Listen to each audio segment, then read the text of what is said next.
he will want to be the man who has taken this Fulham side to within a match of a showpiece final occasion, and he will have them ready and up for this. He will do, and he's a good manager. I know it didn't end well for him at Watford, and Everton, it didn't go so well, but he seems to have found the right club for him here and the right backing. He's got the rhythm. His team are playing for him, and you're right. He's going to want to go that one step further, play at Wembley, show real good progress in what he's done at this football club, and our job is to stop him.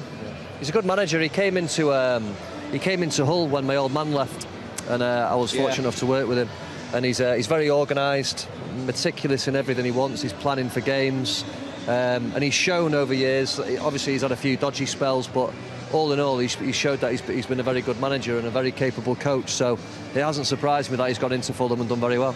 I mean, he was doing really well at Watford. It kind of ended badly because of the move to Everton, wasn't it? It wasn't really what was happening on the pitch. It was what happened off it with that move. And sometimes I just guess it doesn't click for you at a club, and it didn't really work for him at Everton. Yeah, exactly, especially with management the way it is nowadays. You don't get much time, do you? So I think when you have a sustained amount of time as a manager, you have peaks and troughs, and it's part and parcel of it in today's game. And they've recruited very well. That's obviously key to any football club.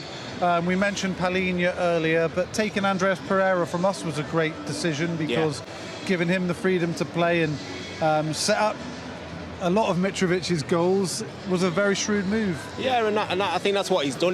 He's provided his strikers with opportunities. When you're playing in the Premier League, you've got to take your chances for one, but you've got to create them. It's not as easy just to go out there and put a team out and, bringing in, like you say, Pereira. Set pieces are brilliant.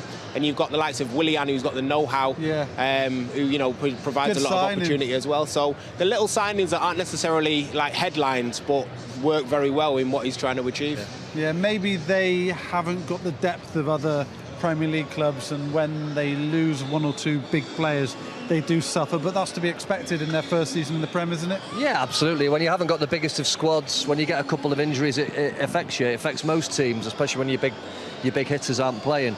But they've coped very well. They've, as you say, they've got some good players. They've got players in areas like Pereira, for example, Willian, who can create things from nothing. And when you've got someone up the top end of the pitch like Mitrovic, who knows where the back of the net is, they can be a dangerous team.